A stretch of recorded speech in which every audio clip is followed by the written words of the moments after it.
지금부터 제395회 전주시의회 제1차 정례회 개회식을 시작하겠습니다.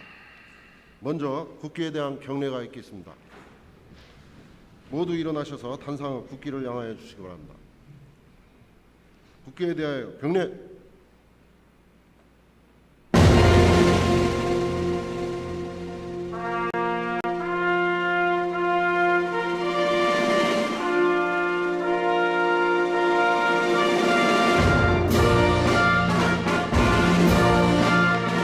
나는 자랑스러운 태극기 앞에 자유롭고 정의로운 대한민국의 무궁한 영광을 위하여 충성을 다할 것을 굳게 다짐합니다.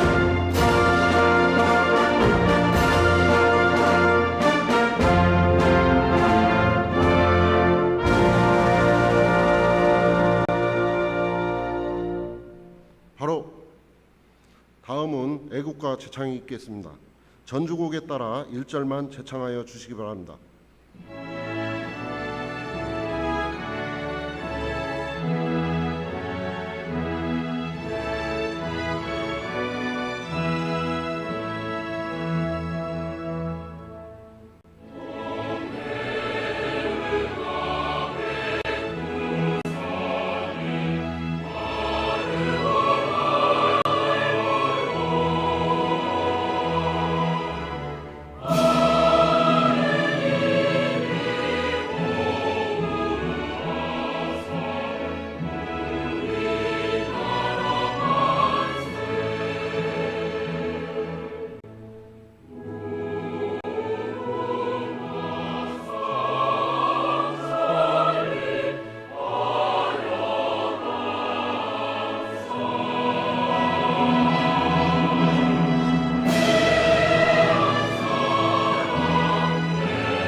이어서 순국선열과 전몰 호국 용사 및 민주 영령에 대한 묵념이 있겠습니다. 일동 묵념.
바로 모두 자리에 앉아 주시기 바랍니다.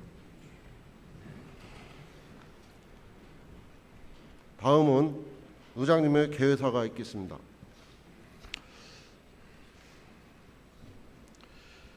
존경하는 66만 전주시민 여러분, 그리고 선배 동료 의원님 여러분, 또한 우범기 시장님을 비롯한 공직자 여러분, 안녕하십니까? 황금빛으로 물든 들판에서 가을의 정취를 느낄 수 있는 이때 제395회 정례회를 개회하게 된 것을 매우 뜻깊게 생각합니다. 오늘도 지역 발전에 대한 큰 열정으로 회의에 참석해 주신 선배, 동료 의원님 여러분께 경의를 표하며 시정 발전과 시민의 복리 증진을 위해 최선의 노력을 다하고 계시는 우범기 시장을 비롯한 공무원 여러분께도 깊은 감사의 말씀을 드립니다. 근본 여름은 유달리 빨리 시작된 열대야와 이어진 집중호우로 유독 힘들었던 시기였습니다. 추석을 앞두고 상륙한 태풍 흰남노로 포항과 제주 등지에서 큰 피해를 입기도 하였습니다.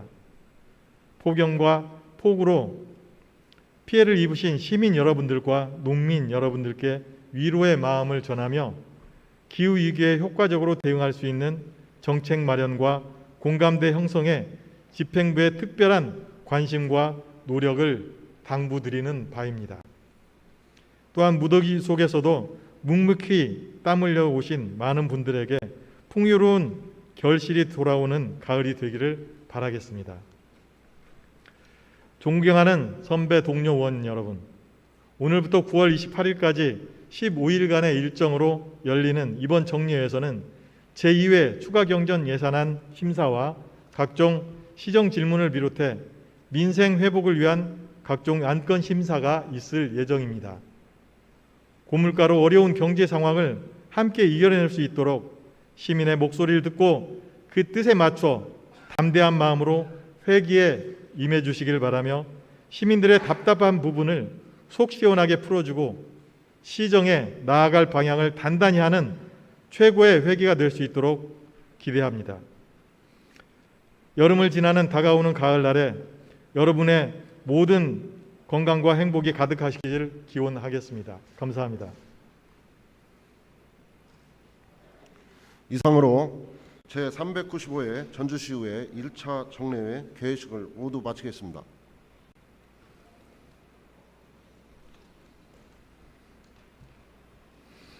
개의에 앞서 안내 말씀을 드리겠습니다. 김병수 완산구청장께서는 병가로 오늘 제1차 본회의에 출석할 수 없다는 불출석 사유서가 제출되었음을 알려드립니다. 의원님 여러분께서는 양해하여 주시기 바라겠습니다. 의석을 정돈하여 주시기 바랍니다. 성원이 되었으므로 제395회 전주시의회 제1차 정례회 제1차 본회의 개의를 선포합니다.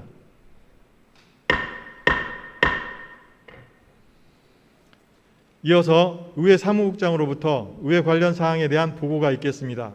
사무국장께서는 나오셔서 보고하여 주시기 바랍니다.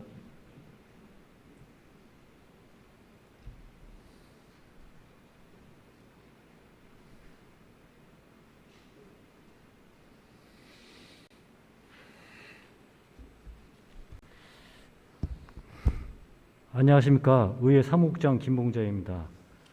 의회 관련 사항을 보고드리겠습니다. 먼저 정례의 집회에 관한 사항입니다. 근본 제1차 정례회는 지방자치법 제53조와 전주시의회 운영조례 제4조 등의 규정에 따라 2021년 회계년도 결산 승인안 및 조례안 등 당면 안건 처리를 위하여 집회를 하는 것으로 의회 운영위원회와 협의하여 9월 5일자로 집회 공고하고 의원님들께 소집 통지하여 드렸습니다. 다음은 안건 접수 및 회부 사항입니다.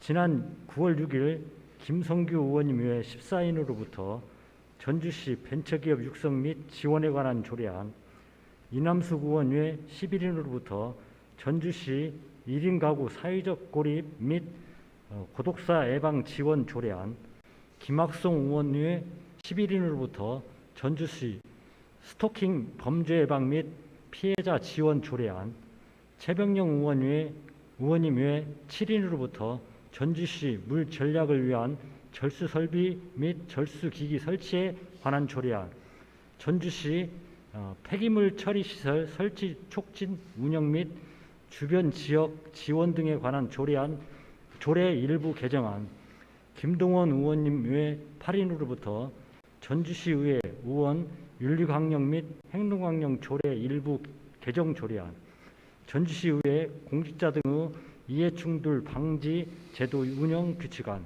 전주시의회 회계규칙 일부 개정 규칙안 등이 규칙안이 발의되었습니다.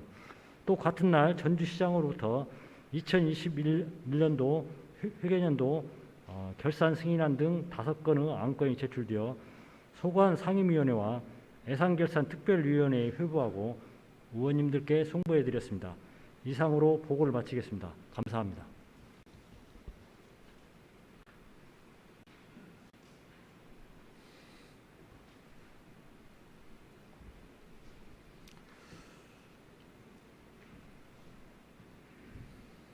네, 수고하셨습니다. 다음은 의사 일정을 상정하기에 앞서 5분 자유 발언을 신청하신 8분의 발언 기회를 드리도록 하겠습니다. 먼저 이국 의원님 나오셔서 발언하여 주시기 바랍니다.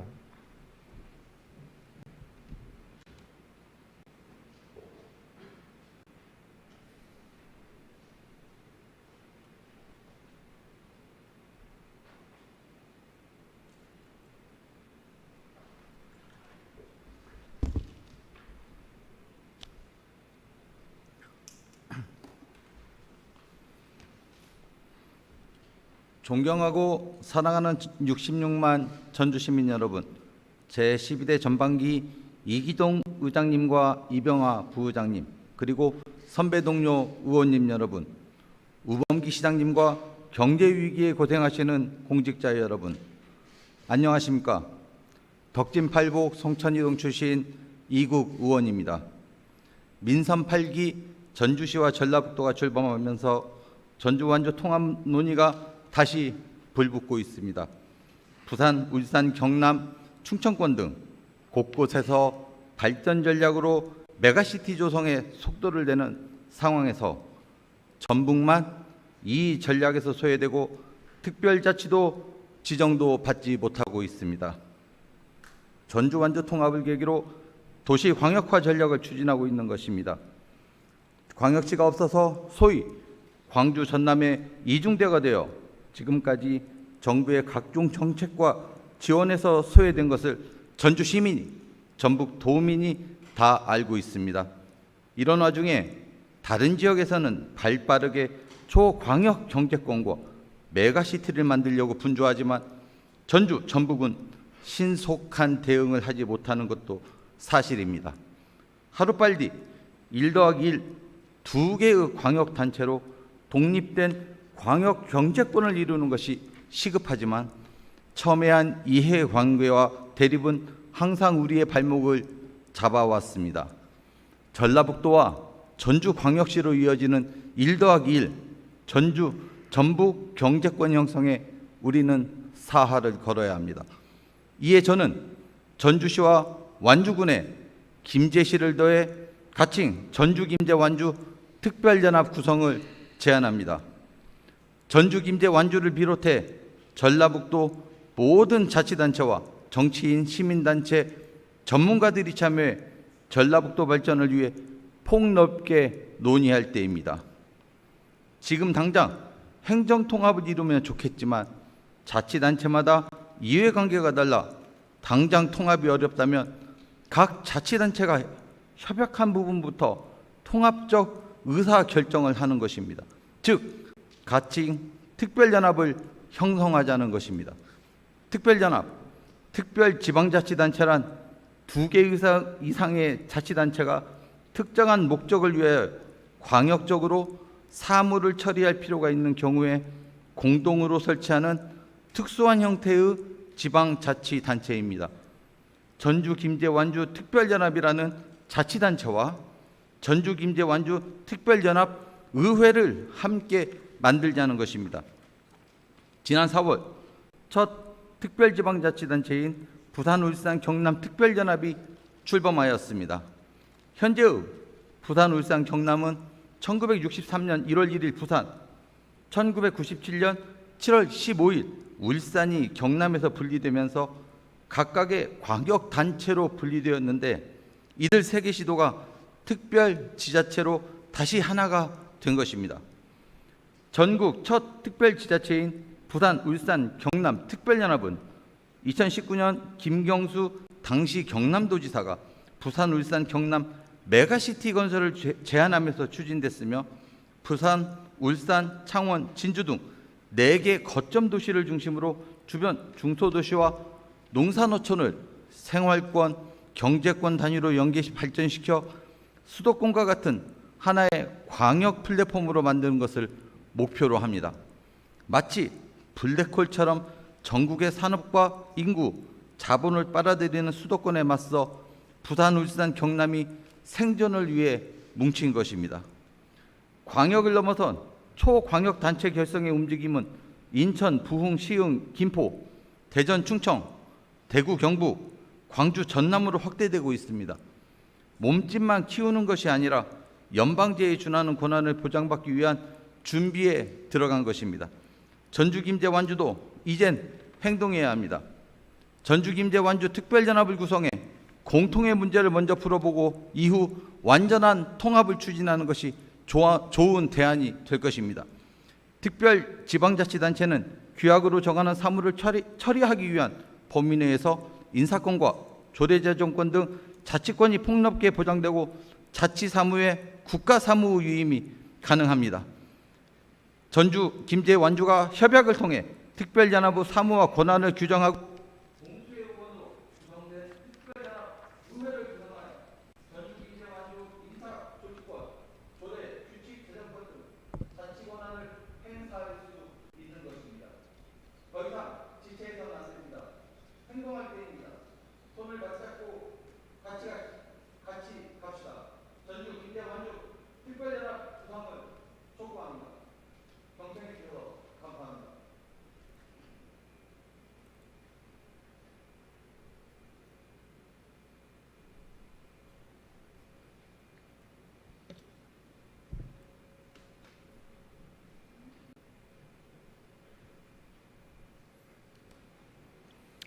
수고하셨습니다.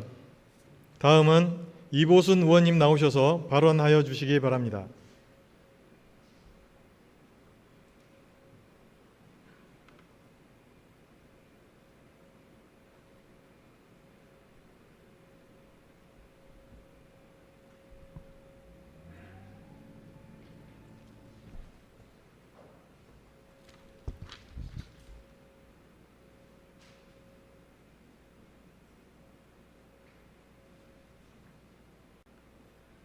존경하고 사랑하는 66만 전주 시민 여러분, 이기동 의장님과 이병하 부의장님을 비롯한 선배, 동료, 의원 여러분, 안녕하십니까? 더불어민주당 이보순 의원입니다.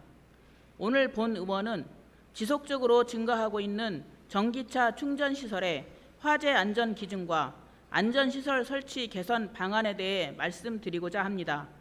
최근 저탄소 친환경사회 전환 정책의 추진으로 전기차의 보급이 급격하게 증가하고 있으며 21년 기준 23만 대를 넘어서면서 이제 곧 전기차가 보편화되는 시대가 될 것입니다. 전기차 증가 추세와 함께 충전시설이 확대되고 그에 따라 화재 발생 또한 해마다 증가하고 있습니다. 지난 22년 8월 제주 서귀포시에서는 전기차 충전 중 화재로 소방대원 1명의 부상과 2,400만 원의 재산 피해가 났으며 부산 안락동 아파트 지하주차장 전기차 충전소 화재, 경기 파주 전기충전 콘센트에서의 화재 등 천안 전기자동차 화재 사고와 같은 대형 피해로 이어질 수 있어 충전시설에 대한 화재 안전 기준과 대응책 마련이 시급하다고 할 것입니다. 전기차는 근본적으로 전기로 인한 화재의 위험을 안고 있으며 과충전 및 급속 충전, 외부 충격 고온 상태에서 폭발 위험성이 상존하고 화재 위험이 높다고 합니다. 동력원으로 사용하는 리튬 이온 배터리에 불이 붙게 되면 일반 소화기로 안 꺼지는 것은 물론 질식 소화포로 덮어 산소를 차단해도 배터리가 다 탈 때까지 화재가 지속되기에 일반적인 화재 진압 방법으로는 막기 어렵습니다.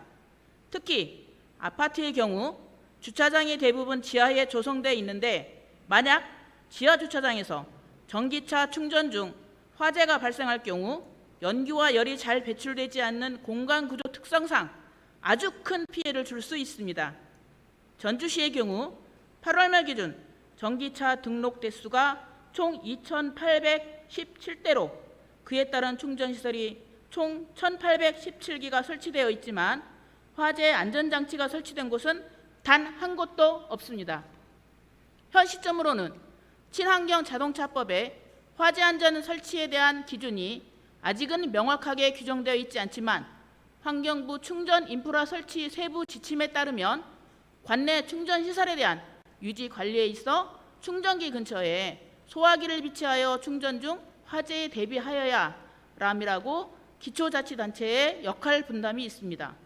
최소한의 화재 안전장치 설치에 상당수 금액의 비용이 들어가다 보니 아직까지는 엄두도 내지 못하고 있었지만 이제라도 전기차 충전시설에 대한 안전장치를 설치할 수 있는 기준을 마련하고 안심할 수 있는 대책을 강구해야만 합니다. 현재 관내 설치된 충전시설을 유지 관리하는 운영기관이 27개나 되다 보니 시에서는 현황 자료 파악이 어려운 것이 사실이나 먼저 충전시설에 대한 실태조사를 실시하여 충전시설 설치 및 관리에 대한 안전기준을 마련하고 세부 지원 계획을 수립해야 할 것입니다. 또한 관할 소방서와 협업을 통해 화재 발생 즉시 초기 대응을 발빠르게 하기 위해 화재 감지 및 소화설비 설치 기준, 긴급 차단 등 안전장치 설치 기준, 전기차 충전기 설치 수량에 맞는 전력 수급 기준, 화재 시 화재 방지 기준 등 자동 화재 탐지 설비를 의무적으로 설치하는 방안을 검토하여 안전 관리를 강화해 나가야 합니다. 전주시가 시민들의 안전을 지키기 위해 선제적으로 화재 안전 기준 마련과 안전장치를 설치하는 지원 정책을 실시할 것을 촉구하며 발언을 마치겠습니다. 끝까지 경청해 주셔서 감사합니다.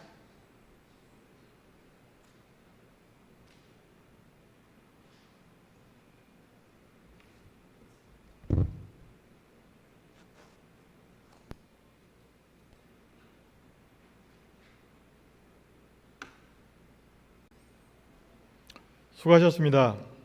다음은 정섬길 의원님 나오셔서 발언하여 주시기 바랍니다.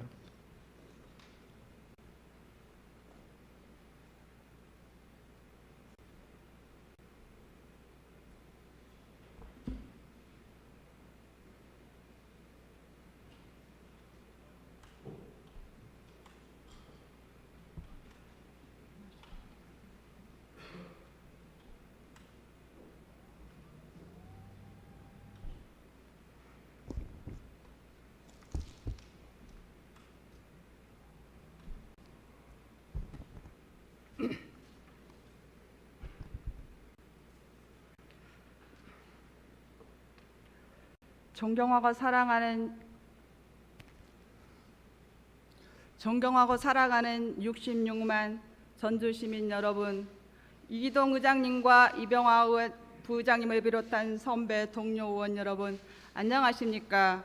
서신동 출신 정섬길 의원입니다. 최근 다수가 이용해야 할 무료 공연 주차장에 장기간 세워진 캠핑용 차량을 둘러싼 민원이 다수 발생하면서 주차 공정성 확립을 위한 개선 논의가 불거져 가고 있습니다. 전주시 공연 주차장에 총 92개소에 6,768명이 설치되어 모두 전주시설관리공단에 이탁 운영하고 있으며 대부분 노예 주차장으로 무료로 운영되다 보니 대형 트럭이나 버스, 카라반, 캠핑카 등 1개월 이상 장기 주차를 해도 현실적으로 이동 조치할 근거가 없습니다. 전주시 차량 등록 대수 대비 주차 공급률이 100%가 넘어섰지만 여전히 불법 주차가 막연하고 주거 지역 야간 주차 공간이 왜 부족한지 그 원인을 살펴보아야 합니다. 항상 주차 정책의 문제점으로 지적되는 주차장 면적이 부족한 것이 아니라 주차 수에 대한 효율적인 대체 방안과 다각적인 주민 의견을 반영한 여러 정책들이 합리적으로 시행되지 못한 데 있습니다. 지금부터라도 전반적인 주차 정책의 방향과 주차 환경 개선에 대한 짚어볼 필요가 있습니다. 오늘 본 의원은 심각한 불법 주차 등 주차 환경 개선 방안과 합리적인 공영주차장 운영에 대해 몇 가지 말씀드리고자 합니다. 첫째, 주차 공정성 확립과 성숙한 시민의식 홍보입니다. 아직까지 전주시면은 주거지 인근 도로를 주민 개인 소유로 인식하고 불법 주차는 주차 공간을 확보하지 못한 공공의 책임이라 생각하거나 차량 소유에 따른 주차 요금 나쁜 의식이 결연되어 유료 주차 시설에 대한 이용률이 대체적으로 낮은 편입니다.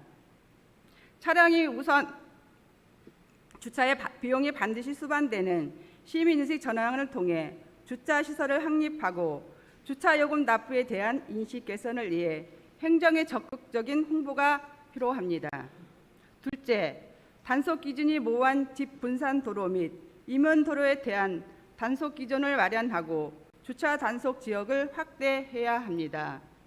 그동안 주차 단속이 간선도로 위주로 이루어졌다면 이제는 주거지역, 야간 주차 공간 확보를 위해서라도 상업지역, 집 분산 도로에 대한 불법 주전차 단속을 강화하고 이면 도로의 단속 기준을 명확히 수립하여 근본적인 주차 문제 해결에 적극적으로 대처해야 합니다.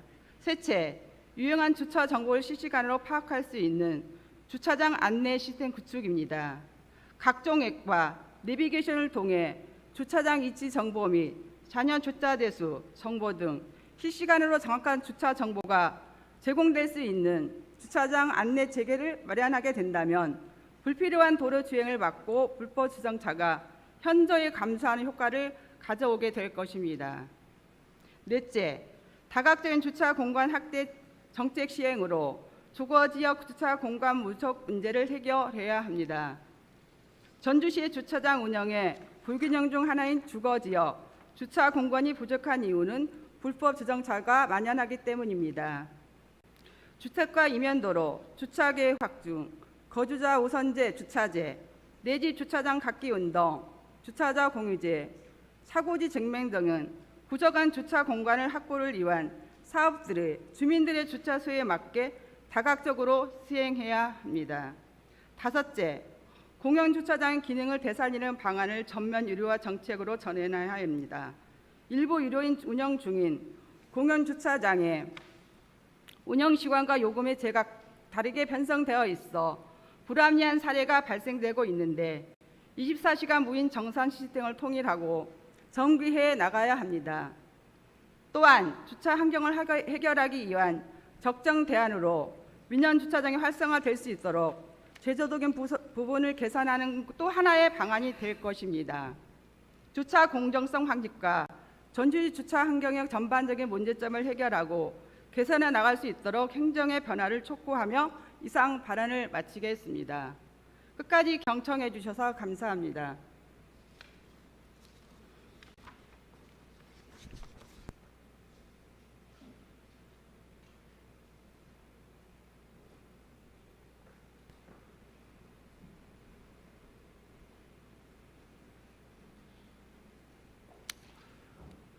수고하셨습니다. 다음은 김학송 의원님 나오셔서 발언하여 주시기 바랍니다.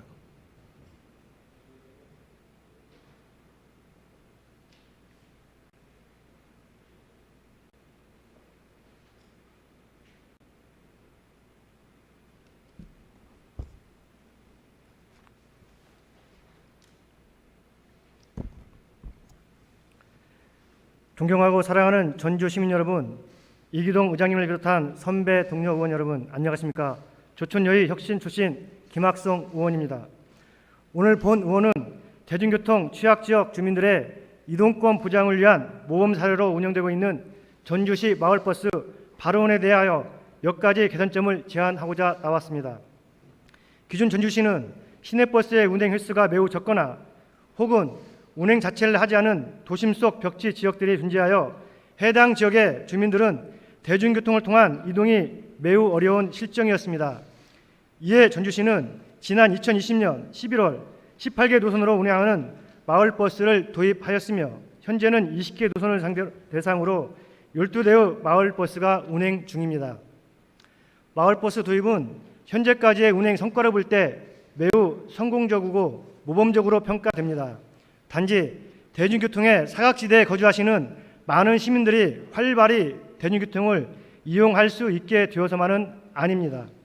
친환경 전기버스로 운영되고 있어 시내버스에 비하여 적은 소음과 편안한 승차감을 제공함은 물론 미세먼지 저감에도 효과를 보이고 있습니다. 실제로 시설관리공단에서 진행한 만족도 조사에 따르면 마을버스의 운행 현황에 대하여 만족 또는 매우 만족으로 응답한 비율이 전체 응답자의 95%에 다다랐습니다. 이러한 결과는 매우 높은 만족도를 의미할 뿐 아니라 지난 1차, 2차 조사에 비하여 지속적으로 상승하고 있고 마을버스의 운영이 매우 효과적으로 관리되고 있음을 시사합니다.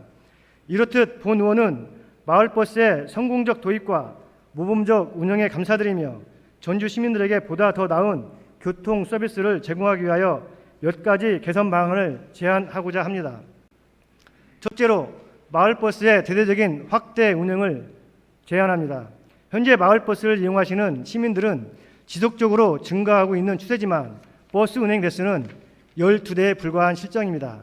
전주시 홈페이지를 통해 제공되는 마을버스 노선 정보에는 배차 간격이 표시되지 않고 있으며 직접 포털 사이트를 통해 확인한 배차 간격은 최소 36분에서 최대 185분으로 나타나고 있습니다. 또한 앞서 말씀드린 만족도 조사에 개선되는 요구사항으로 긴 배차 간격을 답한 인원이 70%에 달했습니다. 이에 본 의원은 마을버스의 대대적인 증차가 이루어지기를 제안합니다. 둘째, 마을버스의 전면 무료화를 제안합니다. 조사 결과에 따르면 마을버스를 이용하시는 승객의 60%가 60대 이상의 노령층인 것으로 확인되었습니다. 또한 마을버스의 이용 목적의 35%는 출퇴근 및 등하교인 것으로 나타나 아동, 청소년들의 이용 현황 역시 적지 않음을 알 수 있습니다. 반면 마을버스의 이용 요금과 평균 이용 인원을 고려할 때 1년 동안 예상되는 수익은 약 2억 원 수준입니다. 2억 원 수준의 예산이면 마을버스의 무료화를 통해 전주시는 어르신에 대한 공경, 자라나는 아동, 청소년에 대한 투자, 교통 약자에 대한 배려를 가능하게 만들 수 있을 것입니다. 마지막으로 마을버스 휴차지에 이용객을 위한 휴게시설 마련을 제안합니다. 마을버스를 이용하시는 시민들 중 적지 않은 인원이 마을버스에 탑승하기 위해 대기하시거나 다른 노선을 이용하기 위해 환승을 목적으로 휴차지를 방문하는 경우가 발생하고 있습니다. 그러나 휴차지에 대기하는 이용객을 위한 별도의 휴게시설이 없어 눈비를 피하거나 겨울의 추위를 대비하기 어려운 실정입니다. 더욱이 안정상 목적으로 정기 충전 중인 마을버스에는 미리 탑승하는 것 역시 불가하기에 휴게시설 마련이 절실한 상황입니다. 전주시 마을버스는 도입된 지 채 2년도 되지 않는 지금 이미 많은 시민들에게 없어서는 안 될 필수적인 존재가 되었습니다. 본 의원은 마을버스가 단순한 대중교통의 의미가 아닌 전주 시민에 대한 배려이자 생산적 투자로 인식되기를 바랍니다. 이에 마을버스 운영에 보다 나은 서비스 제공을 위하여 전주시가 보다 높은 수준의 복지 도시로 나아가기를 희망합니다. 끝까지 경청해 주셔서 감사합니다.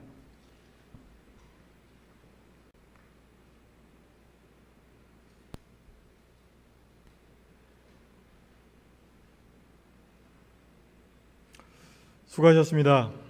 다음은 전윤미 의원님 나오셔서 발언하여 주시기 바랍니다.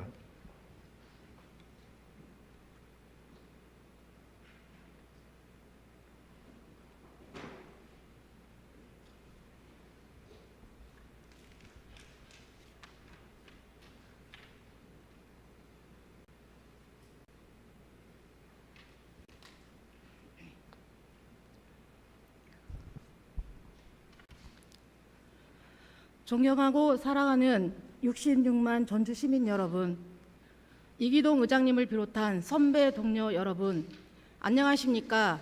효자 234동 출신 전윤미 의원입니다. 지금 우리 경제는 고물가, 고금리, 고환율이라는 이른바 3고 시대에 접어들었다고 합니다. 코로나19로 인한 누적 피해에 더해 생활물가 부담과 이자 비용까지 증가하면서 서민들의 체감 경기, 그중에서도 특히 소상공인들의 대유행 때보다 올해 오히려 더 큰 어려움에 직면해 있는 상황입니다.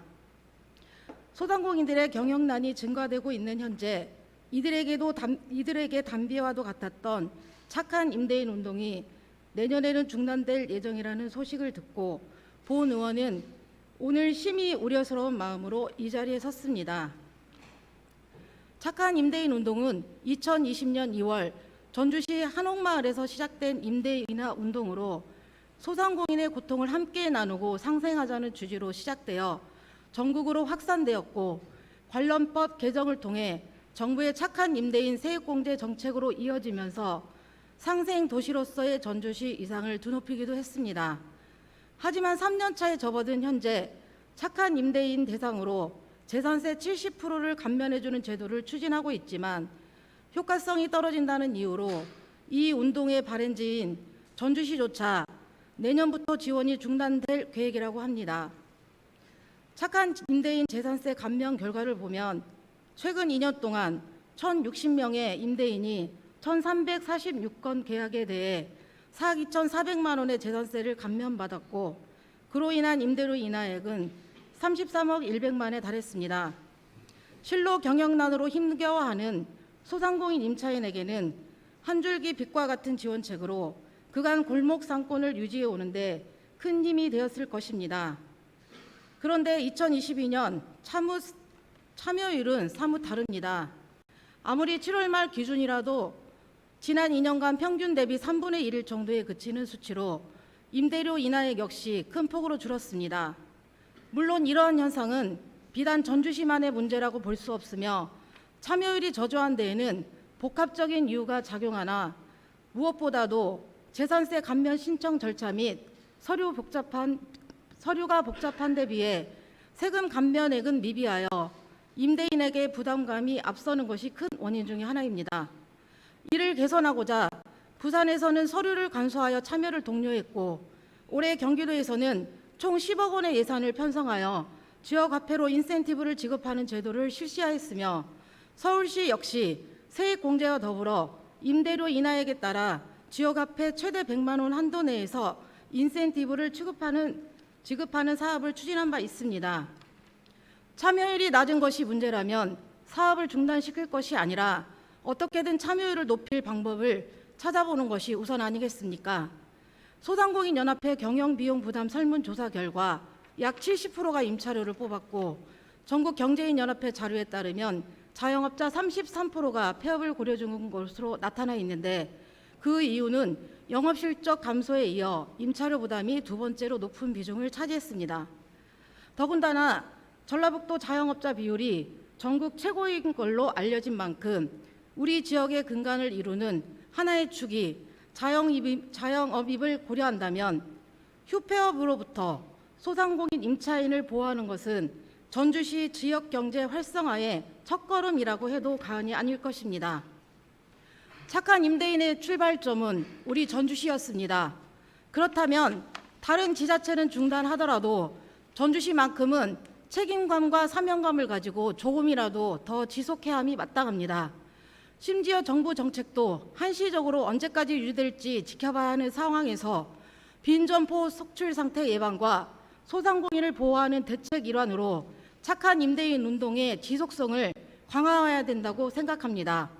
따라서 본 의원은 착한 임대인 대상 인센티브 적용을 지자체에서 공적 지원책 및 활성화 대책을 마련하고 적극적인 예산 편성을 통해 향후 착한 임대인 운동이 제도화되고 정책화되어 나눔과 상생의 도시 전주시로서의 위상을 굳건히 다질 수 있도록 적극적인 보완 대책을 강력히 촉구하면서 발언을 마치도록 하겠습니다. 끝까지 경청해 주셔서 감사합니다.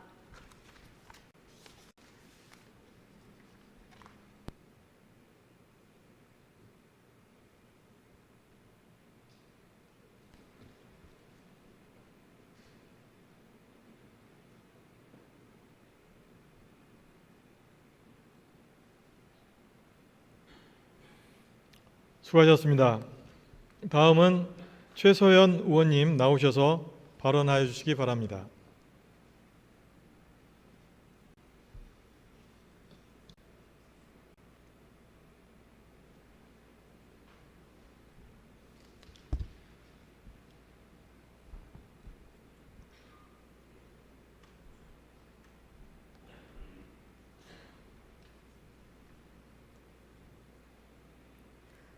존경하고 사랑하는 전주 시민 여러분, 이기동 의장님을 비롯한 선배 동료 의원 여러분, 안녕하십니까? 진무동, 인후 1, 2동, 금암 1, 2동 출신 최서연 의원입니다.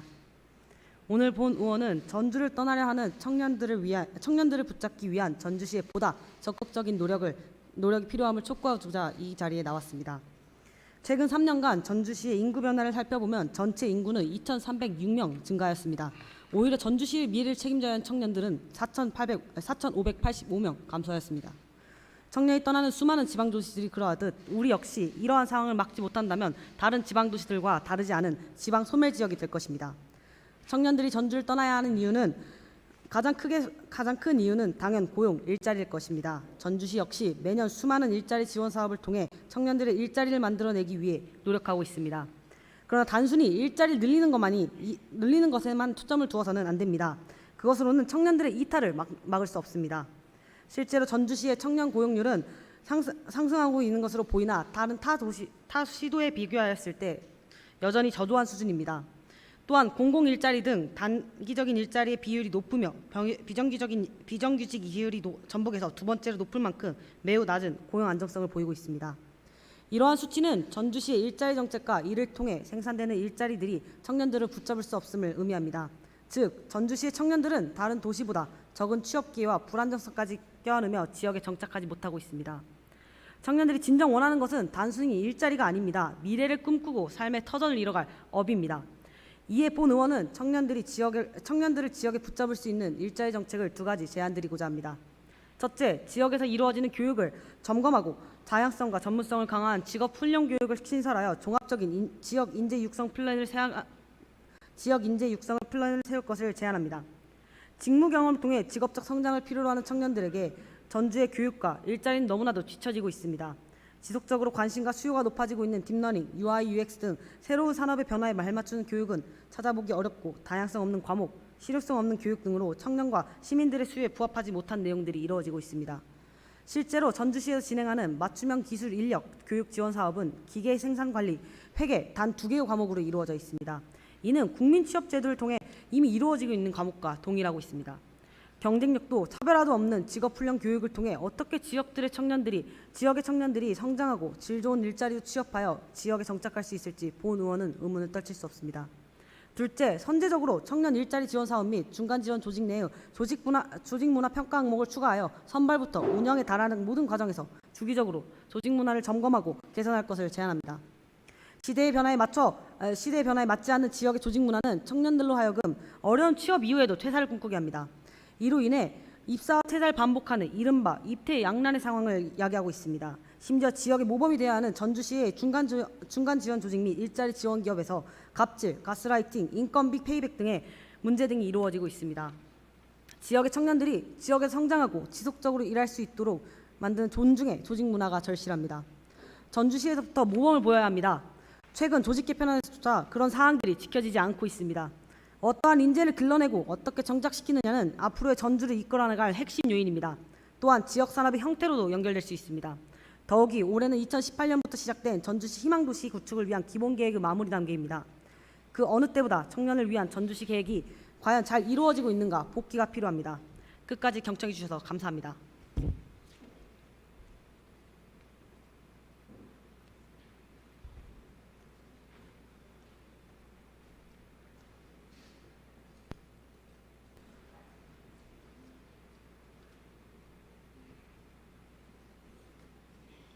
수고하셨습니다. 다음은 신유정 의원님 나오셔서 발언하여 주시기 바랍니다.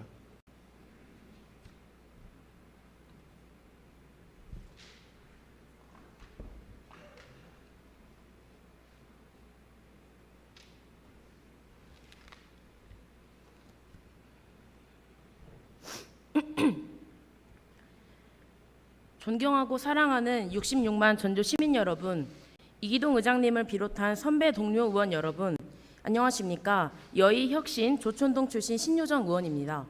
오늘 본 의원은 현재 전주시 청년 예술인들이 처한 상황을 공유하고 필요한 대책을 강구하고자 이 자리에 섰습니다. 전주시는 문화예술의 고장이자 대한민국을 대표하는 문화예술 도시입니다. 전주를 문화예술의 고장으로 인식하는가에 대한 질문에 전주 시민 응답자의 82%가 동의한 바 시민들도 전주를 문화예술의 도시로 생각하고 있음을 알 수 있습니다.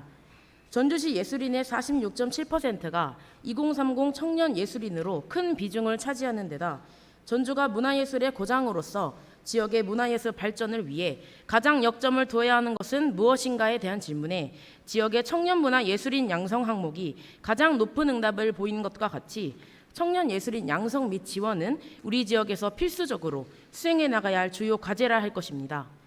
전주시에서도 전국 최초로 예술인 복지팀을 만들어 예술인들의 활동을 돕는 등 여러 정책을 펼치고 있지만 여전히 청년 예술인들의 창작 현실은 녹록지 않아 보다 실질적인 지원책이 필요한 상황입니다.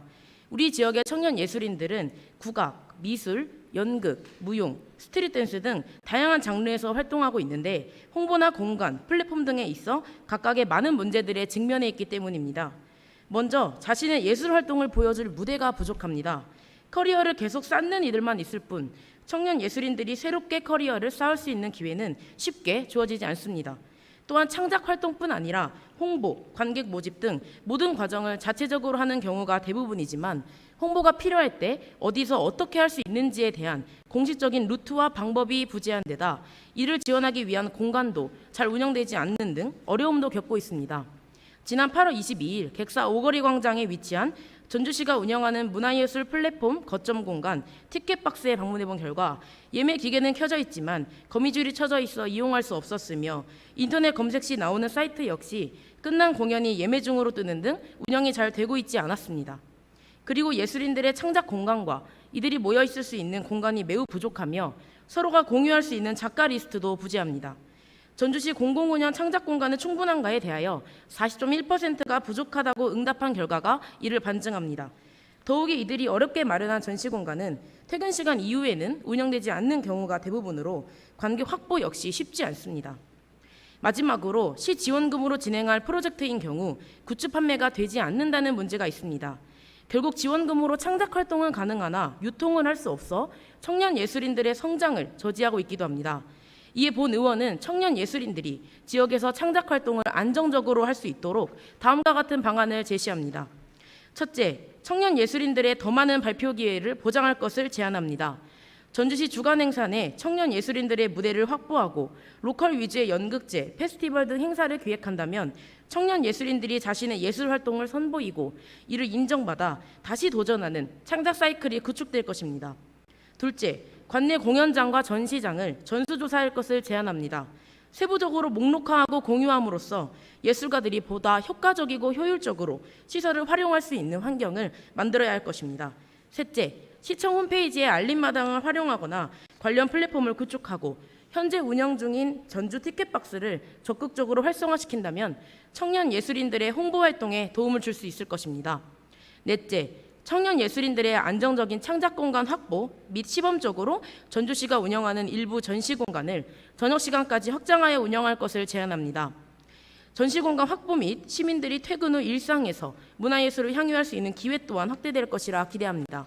다섯째, 예술인들의 상호 네트워크를 지원할 것을 제안합니다.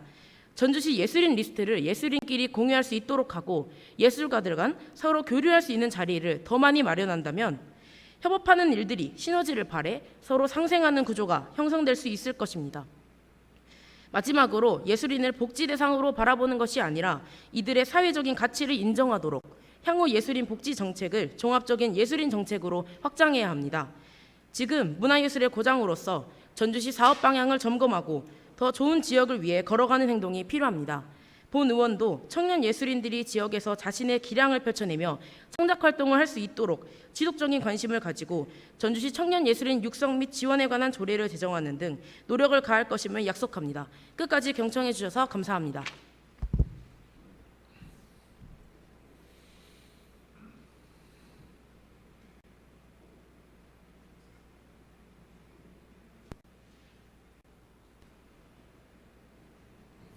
수고하셨습니다. 다음은 최명철 의원님 나오셔서 발언하여 주시기 바랍니다.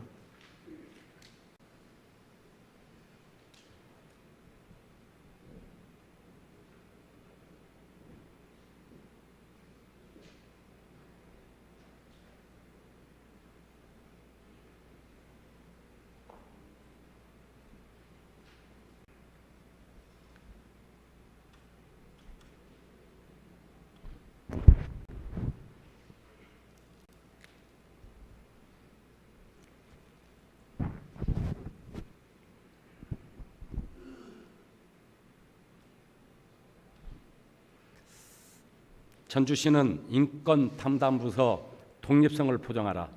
존경하러 사랑하는 66만 전주 시민 여러분, 그리고 이기동 의장님과 이병학 부의장님을 비롯한 선배 동료 의원 여러분, 우범기 시장과 이천여 공무원 여러분, 안녕하십니까? 수준 높고 격조 있는 서신동 출신 최명철 의원입니다. 민선 8기 시장이 시정 전면에 내세운 강한 경제를 구현하고 전주의 대변혁을 준비하기 위해 경제와 미래 성장 분야를 강화하는 내용으로 조직 개편안을 의회에 제출하였습니다. 조직 개편안을 살펴보면 대규모 개발 사업과 재개발, 재건축 등 민선 8기 핵심 공약 사업의 원활한 추진을 목적으로 시장 직속 전담 기관인 미래성장지원실이 설치됩니다. 또한 시는 미래 먹거리가 될 신성장 사업 확장과 전주형 일자리 창출 등 경제 도시로서 체질 개선과 경제산업 분야 기능을 대폭 강화하기 위해 경제산업국을 명칭으로 바꾸고 미래산업 육성을 위한 신성장 산업과의 소상공인 지원 등을 담당할 미래 민생경제과를 신설하기로 했습니다. 일자리 정책과의 기능도 보강하기로 했습니다. 시는 이번 조직 개편을 통해 중앙부처 전라북도와 연계성을 고려해 행정기구 명칭도 변경할 예정입니다. 신성장 사회연대 경제국은 경제산업국으로, 생태도시국은 도시건설 안전국으로, 정원도시 자원순환본부는 자원순환본부로, 맑은물 사업본부는 상수도 수도본부로, 체계도시 인문교육본부는 도서관 본부 등으로 각각 변경할 계획입니다. 세술은 세부대에 담아야 하듯 시장의 조직 개편 취지와 방향에 대해 이해합니다. 하지만 독립이 보장돼야 할 부서가 민선 7기의 흔적을 지우기 위해 다소 억지스럽게 개편되는 부서도 있어 문제를 지적하고자 합니다.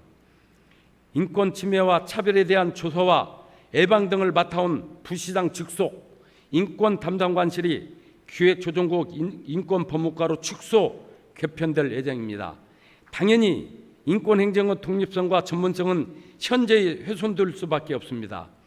현재 전주시 인권담당관실의 주요 업무는 인권 침해 및 차별행위에 대한 접수 담당 및 조사와 예방 업무입니다. 업무 대상의 범위도 전주시 및 소속 행정기관으로부터 시의 지원, 지도, 감독을 받는 각종 복지시설까지 광범위해 유괴나 심에 의해 부당한 처우나 불이익이 또는 폭력에 노출될 수 있는 약한 이들을 보호할 유일한 피난처가 되고 있습니다. 지난 2020년 전주시 인권담당관실이 전주시의 간부 공무원의 직장 내 괴롭힘, 일명 갑질 사건을 조사하는 과정에서 피해자에 대한 인권 침해 사실을 확인하고도 정작 상사의 갑질은 아니다는 결론을 내렸습니다. 독립부서로 있는 상황에서도 전주시 조직 내 고유직의 반인권 행위에 대한 의견과 판단을 내리기는 여전히 심겹다는 것을 보여주는 대표적인 사례입니다. 그러기에 인권 담당관실에 대한 독립성을 더욱 높여야 할 필요가 있는 것입니다. 그런데 민선 8기 전주시는 인권 담당관실의 독립성을 더욱 보장하는 것이 아니라 오히려 그 반대에서 그 우려가 매우 큽니다. 조직 개편을 보면 인권부서는 인권법무과의 개편이 되어 인권 관련 업무에 법제 사무 및 규제개혁 업무를 포함하게 됩니다. 기존 부시장 직속으로 기존 조직과의 분리 독립되어 운영되다 기획조정국 산하부서로 이동하게 됩니다. 시 전반의 인권 증진 업무가 가능한 현재의 조직 편제에서 기획조정국이라는 특정 부서의 산하로 인권부서는 이관하게 되면 당연히 인권행정 역할에 부정적인 영향을 미칠 수밖에 없습니다. 또한 인권부서의 운영 및 활동의 독립성을 보장하도록 규정하고 있는 전주시 인권조례의 취지에도 역행하는 일입니다. 시장은 지난 6월에 있었던 부적절한 발언으로 초선의원 당선자들과 의사국 직원들의 상처를 받았습니다.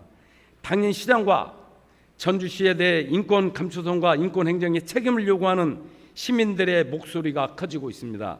전주시 인권조례는 인권 담당관실의 운영 및 활동의 독립성을 보장하도록 규정되어 있습니다. 조례에 맞도록 독립성 보장을 촉구합니다. 경청해 주셔서 감사합니다.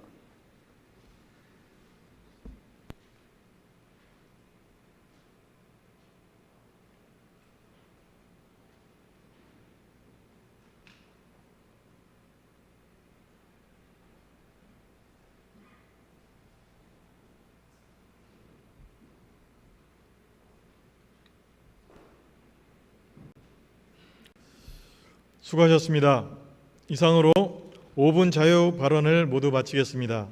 집행부에서는 8분 의원님의 5분 자유 발언이 시정 운영에 적극적으로 검토 반영될 수 있도록 노력하여 주시기 바랍니다.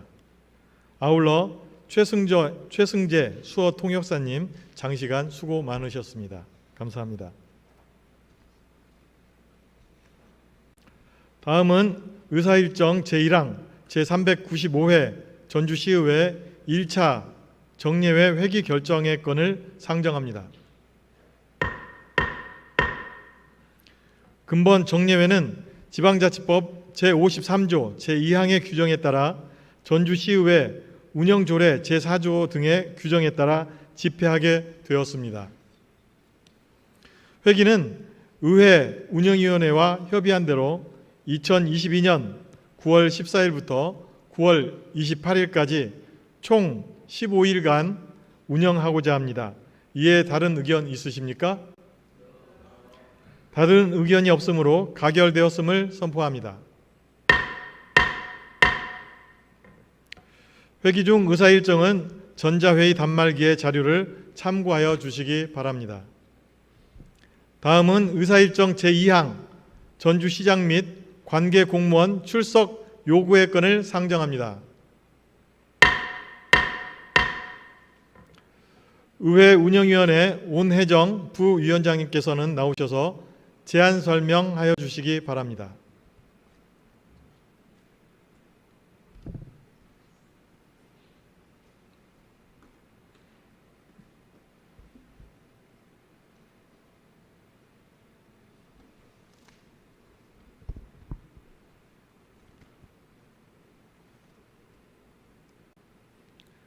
안녕하십니까. 의회 운영위원회 부위원장 온혜정 의원입니다.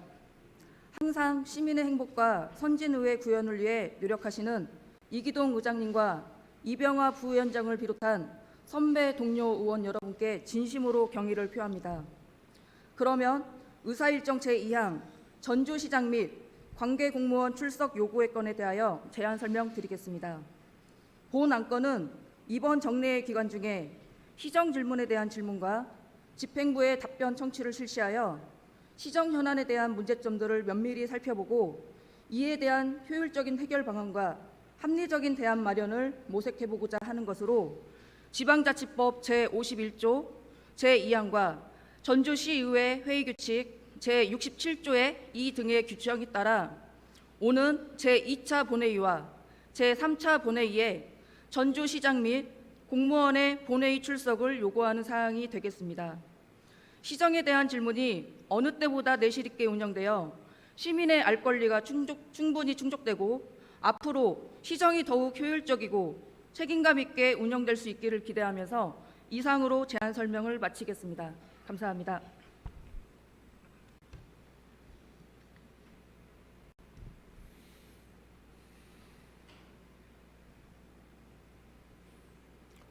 수고하셨습니다. 그러면 의안을 심의토록 하겠습니다.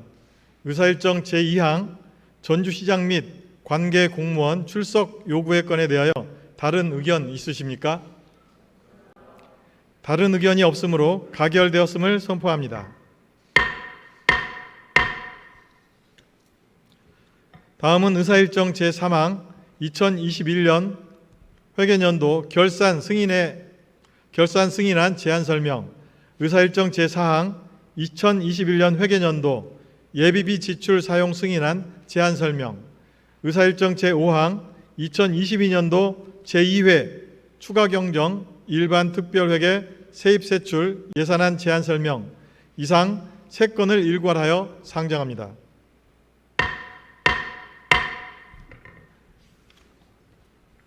기획조정국장께서는 나오셔서 제안 설명하여 주시기 바랍니다.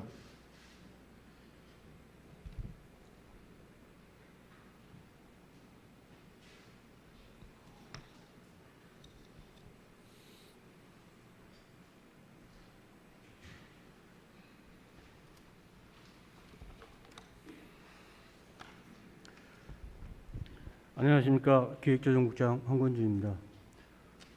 존경하는 이기동 의장님, 그리고 이병하 부의장님을 비롯한 여러 의원님, 전주시 발전과 시민들 삶의 질 향상을 위해 연일 활발하게 의정활동을 펼치고 계시는 의원님들의 노고에 깊은 감사 말씀을 드리며 본회의에 상정된 의사일정 제3항 2021 회계년도 결산 승인안과 의사일정 제4항 2021 회계년도 예비비 지출 사용 승인안, 그리고 의사일정 제5항 2022년도 제2회 추가경정 일반 특별회계 세입세출 예산안에 대하여 의석에 배부해드린 자료를 바탕으로 간략히 설명드리도록 하겠습니다. 먼저 의사일정 제3항 2021 회계년도 결산 승인안에 대해 설명드리겠습니다. 설명드릴 순서는 세입세출 결산 현황과 결산상 세입세출 처리 상황, 그리고 재무제표인 재무결산과 기금결산에 이어 채권 재무결산, 공유재산 물품결산, 성과보고 순으로 말씀드리겠습니다. 개요서 1페이지 세입세출 결산 현황입니다. 먼저 세입결산입니다. 세입 예산 현액 2조 9,049억 원에서 2조 9,968억 원을 징수 결정하여 이중 2조 9,310억 원을 수납하였습니다. 이는 예산 현액 대비 101%를 징수하게 됐습니다. 세출 결산입니다. 세출 예산 현액 2조 9,049억 중 2조 4,612억 원을 지출하여 예산 현액 대비 85%를 지출하였습니다. 다음은 개요서 2페이지 결산상 세입세출 처리 상환입니다. 세입 결산액 2조 9,310억 원에서 세출 결산액 2조 4,612억 원을 차감한 결산 잉여금은 4,698억 원입니다. 이 중 다음 연도 2월액은 자금 없는 2월액 12억 원을 제외하고 명시 2월 1,434억 원, 사고 2월 301억 원, 계속비 2월 1,712억 원으로 총 3,447억 원이고 보조사업 정산 후 국가나 도에 반납한 보조금 반납금은 293억 원이며 결산상 잉여금에서 다음 연도 2월액과 보조금 실제 반납액을 차감한 순세계 잉여금은 958억 원입니다. 다음 재무결산과 기금결산에 대해 설명드리겠습니다.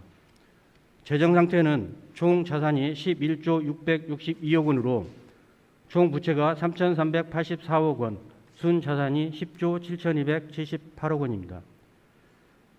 재정 운영 상황을 보면 총 수익이 2조 3,758억 원이고 총 비용이 2조 2,162억 원으로 운영 차액은 1,597억 원입니다.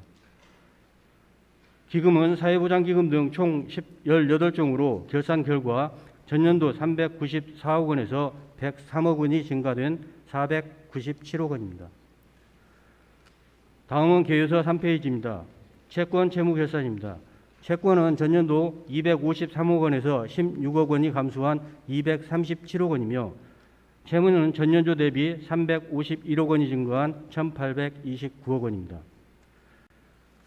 다음 공유재산 물품 결산입니다. 공유재산은 전년도 9조 4,801억 원에서 1,687억 원이 증가된 9조 6,488억 원이며 물품은 전년 대비 22억 원이 증가한 244억 원입니다. 마지막으로 성과보고서입니다. 성과보고서 예산은 2016 회계년도 결산부터 도입된 성과 예산에 대한 결산으로 결산액은 전년도 2조 1,125억 원에서 1,848억 원이 증가한 2조 2,973억 원이며 총 302개의 성과지표 중 257개 지표에 대해서는 100% 이상 달성하였으며 27개 지표는 달성률이 100% 미만입니다. 이상으로 2021 회계년도 결산 승인안에 대하여 설명을 마치고 이어서 의사일정 제4항 2021 회계년도 예비비 지출 사용 승인안에 대해 설명드리겠습니다. 개요서 1페이지입니다. 2021년도 예비비는 일반회계에서 여름철 자연재난 발생에 따른 사유시설 피해 지원, 75세 이상 어르신 백신 접종 지원, 코로나19 예방접종센터 설치, 전주사랑 상품권 발행 및 운영, 소나무 재선충 긴급방제, 자원순환 특화단지 환경오염 방제 등을 위해 7개 부서에서 64억 367만 원을 지출 결정하고 60억 4,263만 원을 지출하여 집행 잔액은 3억 6,104만 원입니다. 2021 회계년도 결산 승인안 및 예비비 지출 사용 승인안에 대한 보다 자세한 사항은 결산서 첨부 서류를 참고해 주시기 바랍니다. 다음은 의사일정 제5항 2022년도 제2회 추가경정 일반 특별회계 세입 세출 예산안에 대한 제안 설명드리겠습니다. 1페이지 2022년도 제2회 추가경정 예산안 규모입니다. 금년도 제2회 추가경정 예산안 총 예산 규모는 1회 추경 예산 대비 10.97%가 증가한 2조 6,998억 원으로 이중 일반회계가 2,555억 원이 증가한 2조 4,686억 원이며 특별회계는 115억 원이 증가한 2,312억 원으로 편성하였습니다. 다음 2페이지 일반회계 예산안 규모입니다. 일반회계는 2,550억 원이 증가했으며 세입과 세출에 대해 항목별로 말씀드리겠습니다. 세입 부분입니다. 지방교부세가 1,186억 1,400만 원 증가했으며 이는 보통교부세 1,152억 7,500만 원과 특별교부세 33억 3,900만 원입니다. 특별조정교부금에서 21억 8천만 원, 그리고 국도비 보조금에서 868억 3,300만 원 증가했으며 2021 회계년도 결산에 따른 순세결 잉여금 72억 6,700만 원을 계상하였습니다. 국도비 보조금 사용 잔액이 279억 8,800만 원 발생하였으며 장기 미집행 도시공원과 도시계획도로 사유지 매입을 위한 지방채 125억 원을 편성하였고 교육비 특별회계로부터 전입급 8,400만 원을 계산하였습니다.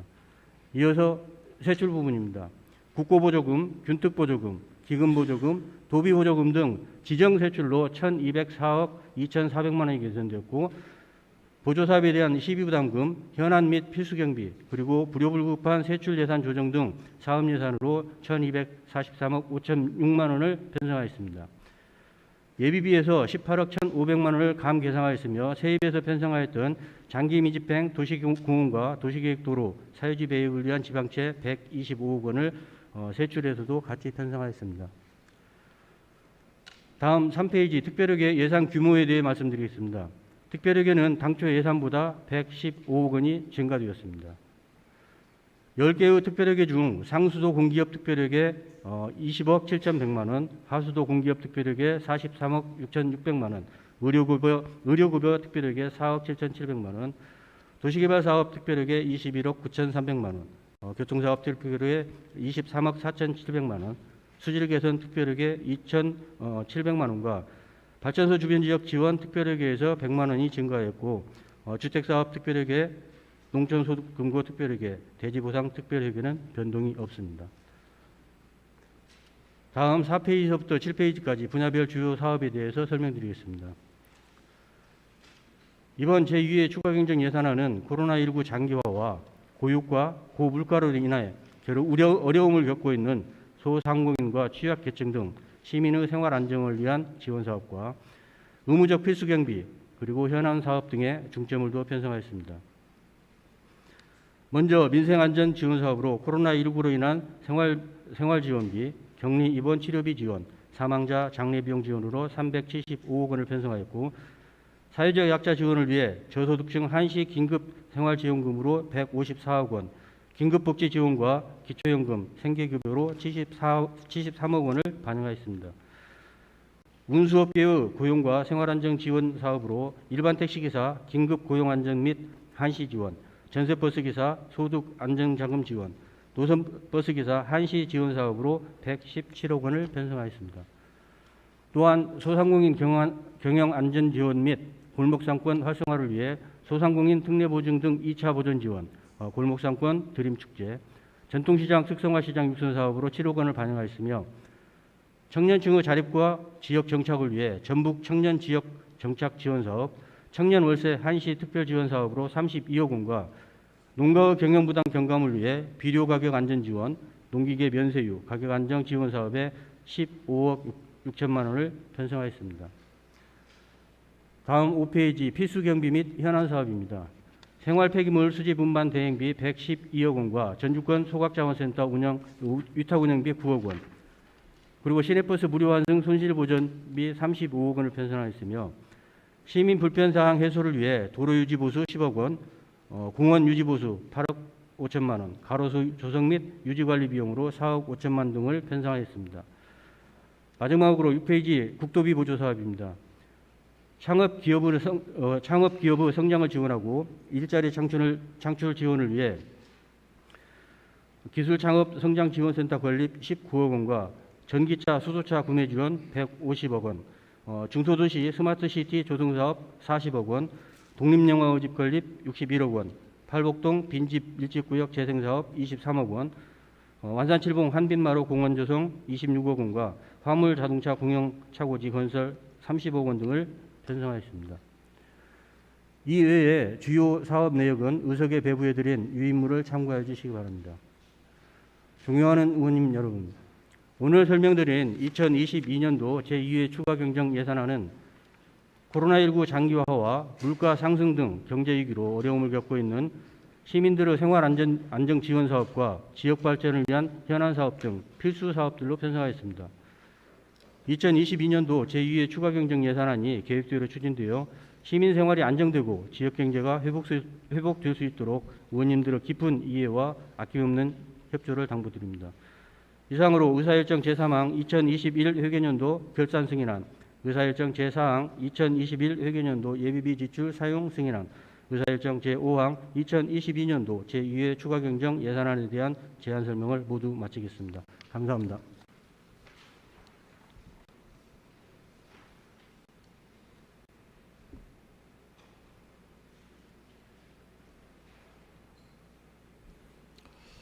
수고하셨습니다. 각 상임위원회의 예비심사와 예산결산 특별위원회의 심사 과정에서 예산안에 대하여 질의하실 기회가 있으므로 오늘 회의에서는 질의를 생략하고 이상으로 제안 설명을 마치고자 합니다. 다른 의견 있으십니까? 다른 의견이 없으므로 의사일정 제3항부터 제5항까지 제안 설명의 건을 모두 마치겠습니다. 다음은 회의록 서명 의원을 선출하겠습니다. 서명 의원은 순서에 따라 김정명 의원님, 양영환 의원님으로 하고자 합니다. 의원님 여러분께서는 양해하여 주시기 바랍니다. 다음은 휴회를 결의하겠습니다. 상임위원회 및 예산결산특별위원회 활동을 위하여 9월 15일부터 25일까지 11일간 본회의를 휴회하고자 합니다. 이에 다른 의견 있으십니까? 다른 의견이 없으므로 가결되었음을 선포합니다.